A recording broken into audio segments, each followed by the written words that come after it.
এই সমুদ্রে কেউ ডোবে না, যত দূর চলে যান আপনি ভেসে থাকতে পারবেন। এই সমুদ্রের জল নাকি অশুভ, তাও কেন হাজার হাজার মানুষ ছুটে আসছেন এখানে। সাগরের জল একদম নীল, ভেসে ভেসেই খবরের কাগজ পড়েন অনেকেই, কেউ আবার গল্পের বই পড়ে সময় কাটান। ভেসেই ঘন্টার পর ঘন্টা সময় কেটে যাবে। আচ্ছা, কিভাবে দিনের পর দিন এই অসম্ভব সম্ভব হচ্ছে? এই সাগরের মাটিতেই যে আসল রহস্য, শুনুন আজকের এই ভিডিওয়ে।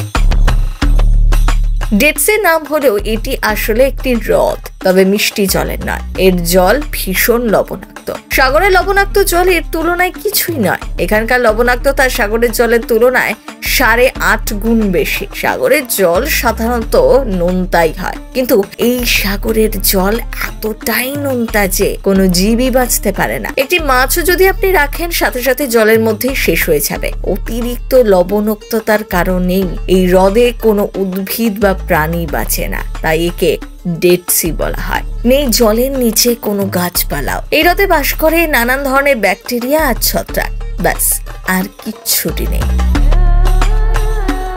এই হ্রদটি ইসরায়েল, পশ্চিম তীর ও জর্ডানের সীমান্ত ঘেঁষে। মৃত সাগরের উৎপত্তি হয়েছিল প্রায় 20 লক্ষ বছর আগে। শোনা যায় প্রায় 30 লক্ষ বছর আগে বর্তমান জর্দান নদী ও ওয়াদি আরাবাহ অঞ্চল লোহিত সাগরের জলে বারবার প্লাবিত হতো। একটি উপসাগরের সৃষ্টি হয়, ধীরে ধীরে এটি পরিণত হয় হ্রদে। এর লবণাক্ততা ছিল শতকরা 30%, ফলে জলের ঘনত্ব 1.24 কিলোগ্রাম পার লিটার। ফলে যে কেউ এই জলে ভেসে থাকতেই পারে। পর্যটকদের কাছে এর আকর্ষণ কিন্তু কম নয়, বরং গন্তব্য হিসেবে তাদের কাছে অত্যন্ত জনপ্রিয়। এখানকার জলে ভেসে থাকতে অনেক অ্যাডভেঞ্চার প্রেমী দারুণ ভালোবাসেন। স্নানের আগে মৃত সাগরের মাটি মেখে ত্বকের যত্ন নেন অনেকেই। কেউ বলেন শ্বাসকষ্টের সমস্যায় ভুগলে এই হ্রদে ঘুরে গেলে নানা উপকার পাওয়া যায়। বাতাসে অক্সিজেনের পরিমাণও নাকি বেশি। স্নান করলে রোগমুক্তি হবেই হবে, এমনটাই বিশ্বাস।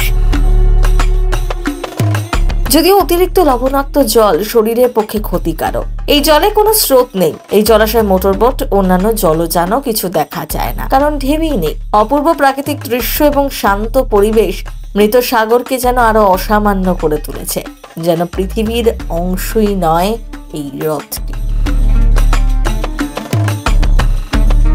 প্রথম কলকাতা।